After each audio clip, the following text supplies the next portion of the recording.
दोस्तों नमस्कार। 4BM गुजरात पर आप सभी का बहुत बहुत स्वागत है। मैं हूं आपका दोस्त मयूर जानी। बिल्कुल अभी भी जो है यात्रा चल रही है, टूर चल रही है, तो आज भी मैं उसी जगह से आपके साथ रूबरू हो रहा हूं जहां पे मैं बाहर निकले, तो काम से कहीं निकला हुआ हूं। अब आज की इस वीडियो की बात करते हैं। पहली बात तो यह है कि आज हमारे प्रधानमंत्री जी का आज जन्मदिन है। प्रधानमंत्री चौ इनका 74th बर्थडे है। 74 साल जो है, 74वां बर्थडे उनका, तो मतलब कि अब वो 75वें साल में प्रवेश कर गए। तो उसके लिए उनको बहुत बहुत बधाई देते हैं, बहुत बहुत शुभकामनाएं देते हैं और कहते हैं कि बहुत ही लंबा स्वस्थ और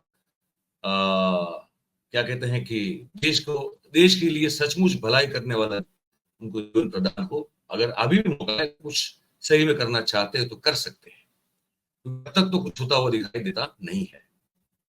और इसके साथ साथ हम आज इस वीडियो में वही बात करेंगे, कुछ बातें उन्होंने हमारे गुजरात में अहमदाबाद में आकर अपने लोगों के बीच में आकर कही, जो बाहर नहीं कहते वो यहाँ आकर कह देते हैं।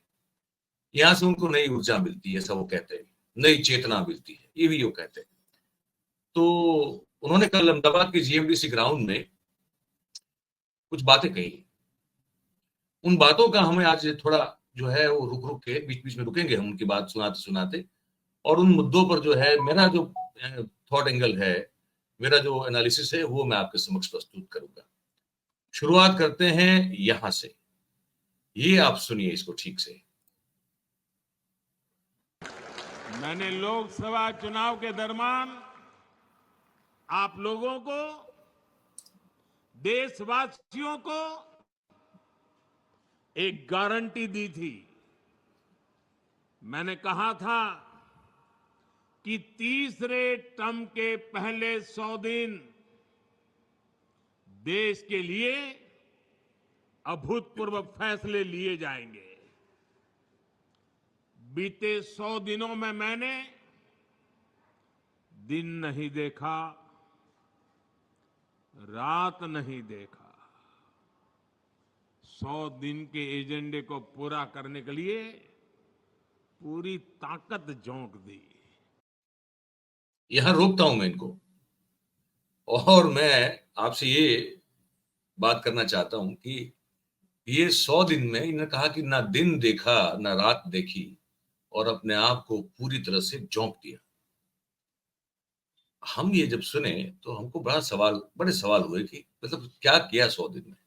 हमारे ध्यान में जो पड़ता है वो तो यही है कि वो सीधे जो है तुरंत तुरंत मतलब कि चुनाव के परिणामों की घोषणा के बाद तुरंत उन्होंने पहले तो अपने आप को फिर से प्रधानमंत्री घोषित करवा दिया। फिर से भारतीय जनता पार्टी के संसदीय समिति में जो वो सांसदों मिलकर जो चुनाव करते हैं उनमें अपने को नेता घोषित करवा दिया। एनडीए का नेता घोषित करवा दिया। सबसे पहले जो काम किए वो मुझे याद आ रहे हैं, वो कह रहा हूँ। फिर जो है उन्होंने प्रधानमंत्री के तौर पर अपने आप को घोषित करवा दिया। फिर वो शपथ ग्रहण भी जो है उनका हो गया।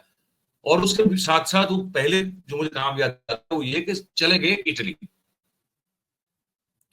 इटली गए, क्यों गए, क्या किया, किसी को कोई समझ में नहीं है, वापस आ गए।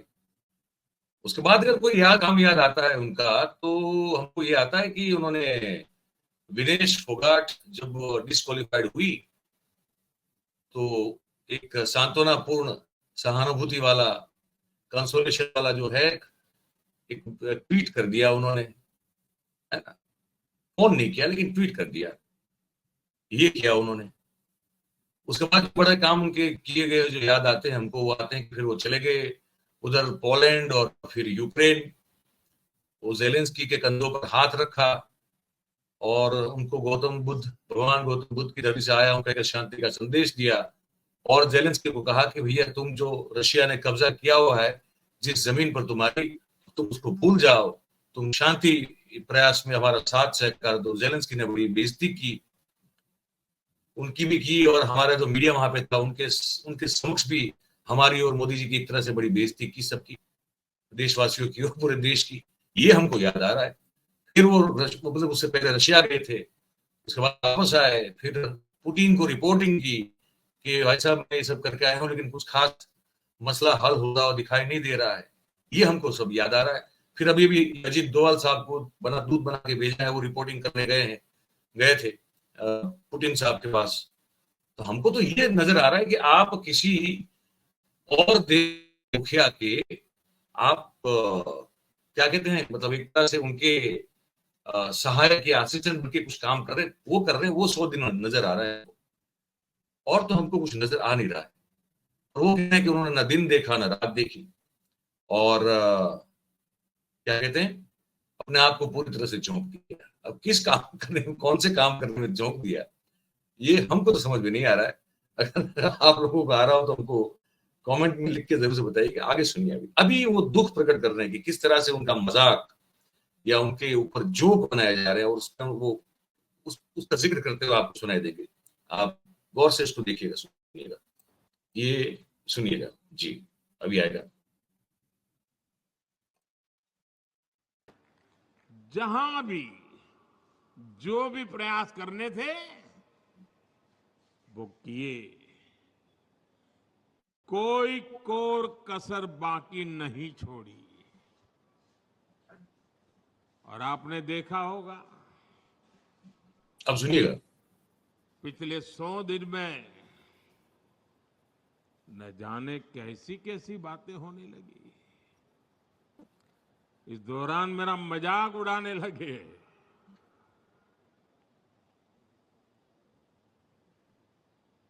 मोदी का मखौल उड़ाने लगे। भांति भांति के तर्क वितर्क बताते रहे, मजा लेते थे। और लोग भी हैरान थे कि मोदी क्या कर रहा है, क्यों चुप है, इतनी मजाक हो रही है, इतना अपमान हो रहा है। लेकिन मेरे गुजरात के भाइयों बहनों, ये सरदार पटेल की भूमि से पैदा हुआ बेटा है।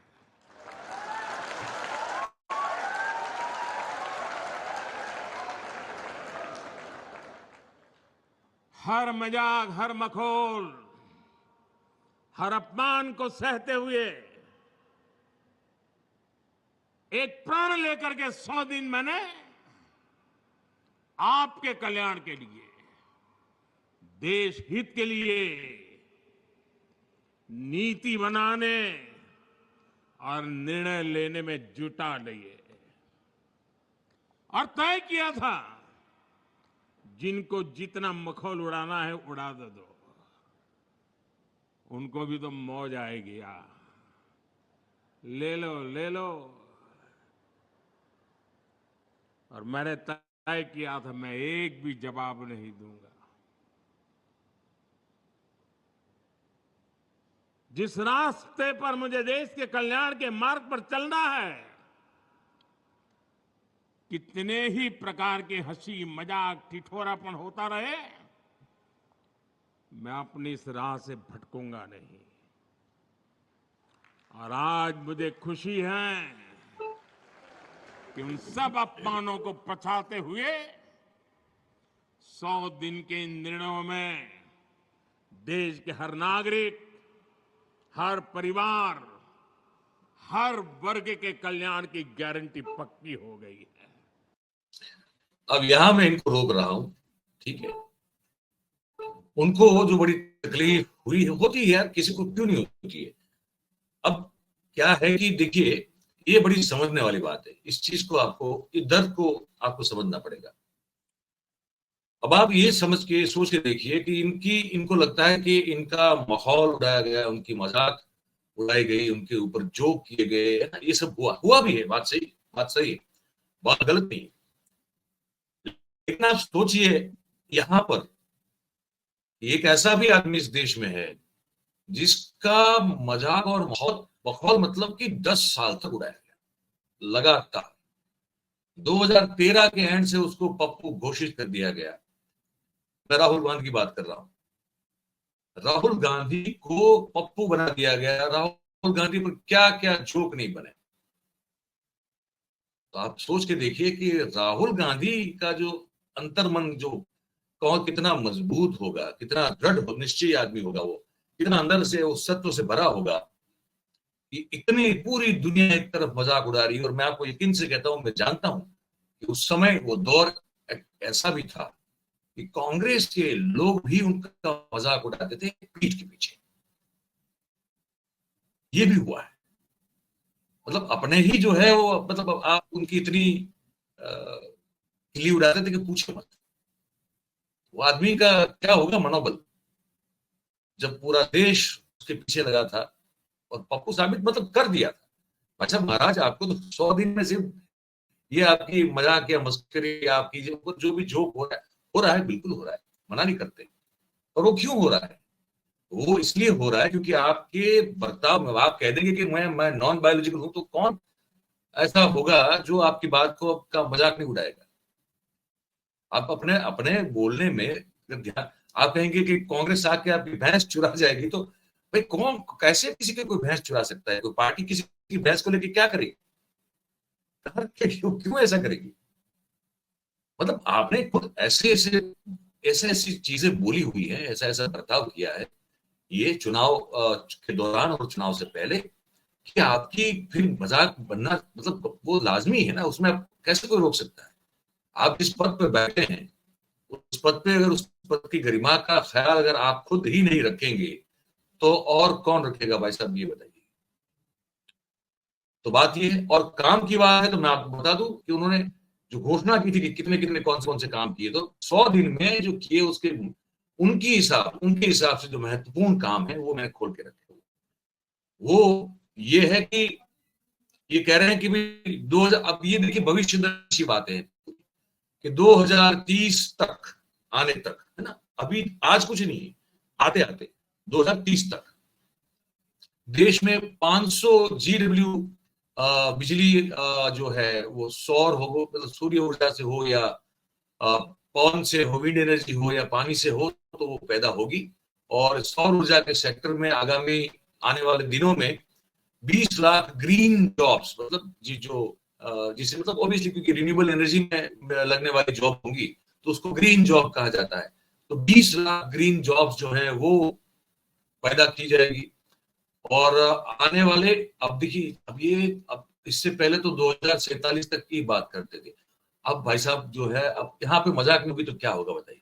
कह रहे हैं कि आने वाले 1000 सालों के विकास का नक्शा तैयार कर रहे हैं।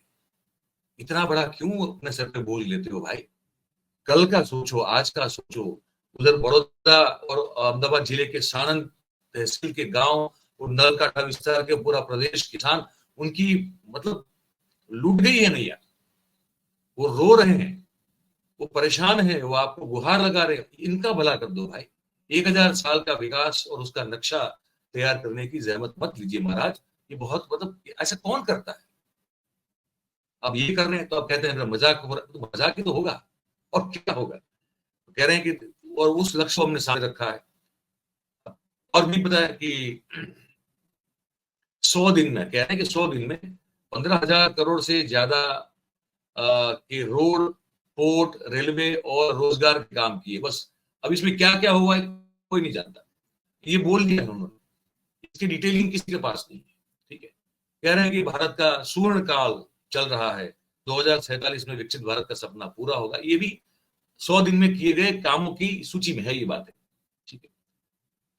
और गुजरात में जो मैंने कहा बाढ़ प्रभावित इलाके हैं, तो उनको उनका जिक्र करते हुए कहा कि जान माल की हानि हुई है, लेकिन सरकार जो प्रभावित हो लोग हैं उनको मदद करेगी।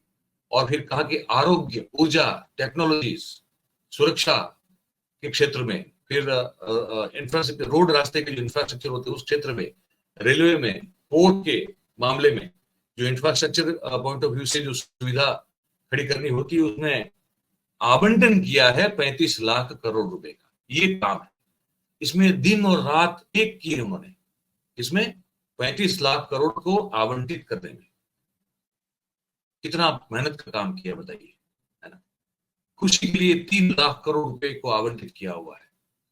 इसमें दिन न देखा न रात देखी, अपने आप को झोंक दिया है आवंटित करने में, बांटने में। उसमें स्टार्टअप जो होने वाले हो, जो स्टार्टअप जो होते हैं तो उसपे 31% एंजल टैक्स को नाबूद करने में भी उन्होंने दिन और रात एक किए हैं और अपने आप को झोंक दिया है। ये काम हुआ है, ठीक है, उनके हिसाब से। और आवास योजना के तहत 3 करोड़ आवास जो है उनका भी आवंटन किया गया है। इसमें भी दिन और रात ना देखा ना कुछ और देखा, अपने आप को झोंक दिया। अब ये उन्होंने गिनाई है, ये उपलब्धियां मैं आपको बता रहा हूं। अब आप सोचिए, तो फिर मजाक नहीं उड़ेगा महाराज तो क्या होगा? और किसको आप मतलब सबको अभी भी बच्चा ही समझते हैं क्या? हम पानी को पानी कहते हैं भाई, और कुछ नहीं कहते। इस देश के लोग भी पानी को पानी कहते हैं, है ना, और कुछ नहीं कहते। तो आप समझ जाए। देखिए 74वां साल जो है उनका अब पूरा हो गया, 75वें साल में प्रवेश किया है। अब यहां तक पहुंचने पर भी अगर वो आप में वो समझ विकसित नहीं हो रही है कि आपके जो टोटके थे उससे देश एक बार प्रभावित हुआ था, लेकिन अब वो टोटके खत्म हो चुके हैं, वो नहीं काम करने वाले हैं। आपको दूर दूर की लंबी लंबी फेंकने की जरूरत नहीं है, इससे किसी का भी भला नहीं हो रहा है। आप कुछ करके दिखाइए महाराज, या फिर 75वें साल में आप जो है संन्यास ले लीजिए, देश का भला उससे भी हो जाए। ये उनको कहना था। इस खबर में इतना ही था, ये हमने बता दिया आपको। आपकी बारी, आप जो भी समझते हैं, आपकी जो राय बनी इस हमारी बात को लेकर, वो आप हमको लिख के जरूर से बताइएगा। और अगर आपको ये बात अच्छी लगी हो तो इस वीडियो को आप लाइक करें, इस वीडियो की लिंक को आप हो सके उतना शेयर करें, और हमारा जो चैनल है 4PM गुजरात उसे आप सब्सक्राइब करें और अपने आसपास के लोगों से करवाएं। बहुत बहुत धन्यवाद करेंगे आप सभी का हमारे साथ इस कार्यक्रम में जुड़ने के लिए। थैंक यू वेरी मच, नमस्कार। और हाँ, ये मैंने कहा कि थोड़ा वीडियो क्वालिटी खराब हो सकता है, शायद आवाज का थोड़ी उसकी प्रॉब्लम हो सकती है, क्योंकि वो नेटवर्क यहाँ मिलता नहीं है, तो हम मोबाइल के नेटवर्क से ही आप तक पहुंच रहे हैं। तो अगर ऐसा हो रहा हो तो हमको माफ कीजिएगा। बहुत बहुत धन्यवाद करेंगे आप सभी का हमारे साथ जुड़ने के लिए। थैंक यू, नमस्कार।